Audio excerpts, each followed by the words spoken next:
দর্শক, আমি এই মুহূর্তে আপনাদের সামনে কথা বলতে এসেছি চিন্ময় ইসকন ইস্যুতে ভারতীয় পররাষ্ট্র মন্ত্রণালয় নতুন করে কি বিবৃতি দিলেন সেই প্রসঙ্গটি নিয়ে। গত কয়েকদিন ভারত বাংলাদেশ প্রসঙ্গ, হিন্দু মুসলমান প্রসঙ্গ, হিন্দু সনাতন জাগরণ মঞ্চ, ইসকন ইত্যাদি নিয়ে আলাপ করতে করতে আসলে আমরাও ক্লান্ত হয়ে পড়ছি। সম্পর্কটা যেন কোথায় যেন এত ভয়াবহ সম্পর্ক, হঠাৎ করে রাতারাতি, এক প্রকার বলা যায় রাতারাতি সম্পর্কের অবনতি হয়েছে কয়েক মাসের মধ্যে। আমরা তো ভালোই ছিলাম। এখন যদি বলা হয় যে আমরা তো ভালোই ছিলাম, এই কথাটা বলবে আফসোস লীগ, আওয়ামী লীগ। আপনি নিউট্রালভাবে নিরপেক্ষভাবে যদি বলেন, তারপরেও আপনাকে বলবে আফসোস লীগ, আপনি আওয়ামী লীগ। ট্যাগ লাগানো, সেই পুরনো চরিত্র। আগে আওয়ামী লীগ আমলে ট্যাগ লাগানো হতো শিবির, জামাত, বিএনপি ইত্যাদি। এখন ট্যাগ লাগানো হয় পরিস্থিতির বিপক্ষে যদি আপনি কথা বলেন, সরকারের সমালোচনা যদি করেন, আপনি আওয়ামী লীগ হয়ে যাবেন। অসুবিধা নেই, কারণ বলতে হবে। আমি বলবো, আমরা কথা বলবো, আমাদের কথা বলতে হবে। ভারত বাংলাদেশ সম্পর্ক, হিন্দু মুসলমান সম্পর্ক এক ভয়াবহ পরিণতিতে অবস্থান করছে। যখন এরকম একটি ভয়াবহ পরিস্থিতি বিরাজ করছে, তখন ভারতীয় পররাষ্ট্র মন্ত্রণালয় তাদের নিয়মিত সাপ্তাহিক ব্রিফিংয়ে শুক্রবার বাংলাদেশ প্রসঙ্গেও কথা বলেছে। আমরা সেটি একটু দেখি যে কি কথা হয়েছে। হিন্দু পণ্ডিত চিন্ময় কৃষ্ণ দাসকে গ্রেপ্তার নিয়ে ভারতের অবস্থান জানিয়েছেন দেশটির পররাষ্ট্র মন্ত্রণালয়ের মুখপাত্র রণধীর জয়সওয়াল। শুক্রবার 29 নভেম্বর নিয়মিত ব্রিফিংয়ে উপস্থিত সাংবাদিকদের বেশিরভাগই তাকে বাংলাদেশ নিয়ে প্রশ্ন করেন। রণধীর জয়সওয়াল বলেন, হিন্দুদের উপর হামলা নিয়ে আমরা বাংলাদেশের সঙ্গে সার্বক্ষণিক যোগাযোগ রাখছি। হিন্দু সহ অন্য সংখ্যালঘুদের ওপর হুমকি এবং হামলার বিষয়টি বাংলাদেশ সরকারের কাছে শক্তভাবে সার্বক্ষণিকভাবে উত্থাপন করছে ভারত। এ ব্যাপারে আমাদের অবস্থান পরিষ্কার। সব সংখ্যালঘুর নিরাপত্তা নিশ্চিতের যে দায়িত্ব বাংলাদেশ সরকারের রয়েছে, সেটি তারা পালন করবে। চিন্ময় দাসের বিষয়ে রণধীর বলেন, আমরা চিন্ময় দাসের গ্রেপ্তারের বিষয়ে একটি বিবৃতি দিয়েছি। আমরা দেখেছি আইনি প্রক্রিয়া চলমান রয়েছে। আমরা আশা করি তার বিরুদ্ধে যে আইনি প্রক্রিয়া চলছে সেটি স্বচ্ছ ও ন্যায় বিচারের ভিত্তিতে নিষ্পত্তি হবে। এছাড়া তার যে আইনি অধিকার রয়েছে সেটিও পুরোপুরিভাবে তিনি পাবেন। আরেক প্রশ্নের জবাবে ভারতের পররাষ্ট্র মন্ত্রণালয়ের এই মুখপাত্র বলেন, ইসকন বৈশ্বিকভাবে প্রখ্যাত সংগঠন হিসেবে স্বীকৃত। তাদের সামাজিক ক্ষেত্রে অবদান রাখার ভালো রেকর্ড রয়েছে।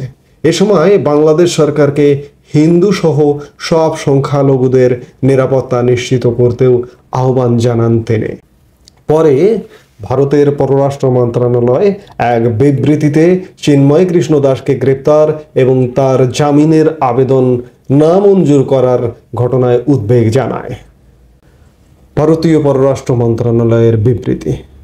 ভারতীয় পররাষ্ট্র মন্ত্রণালয়ের মুখপাত্র রণধীর জয়সওয়াল একটি গুরুত্বপূর্ণ কথা বলেছেন, বিশেষ করে ইসকন প্রসঙ্গে।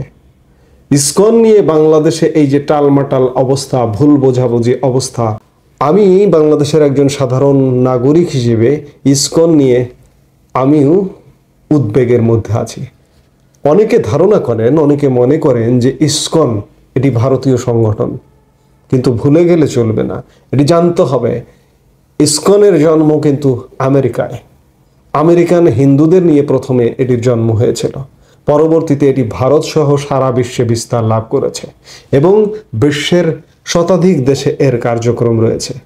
রণধীর জয়সওয়াল ইসকনের প্রশংসা করেছেন। নিশ্চয়ই প্রশংসিত কাজ করছে দেশে। আমেরিকার অনেক বাঘা বাঘা মানুষ ইসকনের সঙ্গে জড়িত। এই যে বর্তমান যে নতুন যে প্রেসিডেন্ট নির্বাচিত হয়েছেন ডোনাল্ড ট্রাম্পের যে নিরাপত্তা প্রধান তুলসী গ্যাবার্ড ইসকনের সদস্য।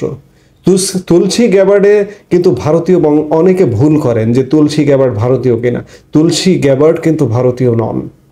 তিনি আমেরিকান এবং তার মাও একজন খ্রিস্টান থেকে ধর্মান্তরিত হিন্দু এবং ইসকনের অনুসারী। কাজেই হিন্দু কি শুধু ভারতে আছে? হিন্দু সারা পৃথিবীতে আছে, হিন্দু সৌদি আরবে আছে এবং সারা পৃথিবীর বিভিন্ন দেশে ইসকনের কার্যক্রম আছে।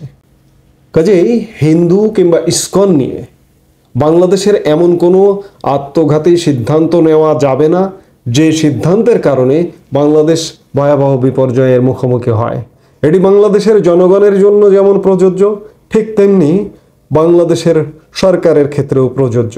অনেক কিছু হিসেব নিকেশ করে পাপ ফেলতে হবে। এখন প্রতিনিয়ত বর্তমান সময়টা এমন অবস্থায় দাঁড়িয়ে গেছে যেন প্রতিনিয়ত প্রত্যেকটা পদক্ষেপে খাদ রয়েছে এবং মহাখাদ। যে খাদে পা দিলে আপনি যদি অন্ধকারে চোখ বন্ধ করে পা দেন, এই খাদে পড়লে এমন অতল তলে তলিয়ে যেতে হবে যেখান থেকে আর ওঠা সম্ভব নয়। কাজেই যথেষ্ট উদ্বেগের বিষয় এই যে বাংলাদেশ ভারত সম্পর্ক, হিন্দু মুসলমান সমীকরণ, এটি শুধু বাংলাদেশে না, এটা সারা বিশ্বে ছড়িয়ে গেছে ইতিমধ্যে। কারণ হিন্দুদের একটা বিশাল নেটওয়ার্ক আছে, ইসকনের এক বিশাল নেটওয়ার্ক আছে। বাংলাদেশকে দয়া করে যারা বর্তমান দেশ পরিচালনা করছেন তারা ভয়াবহ বিপদের মুখে ফেলবেন না এবং বাংলাদেশের যেসব মানুষ বুঝতে পারছেন না তারা একটু বুঝবার চেষ্টা করুন। এখন তো বোঝা এবং এখন তো জানা কিংবা জ্ঞান অর্জন অত্যন্ত সহজ। আপনি গুগলে সার্চ দিলে মুহূর্তেই একটা বিষয় সম্পর্কে জানতে চাইলে জানতে পারছেন। তাহলে কেন অজ্ঞতা?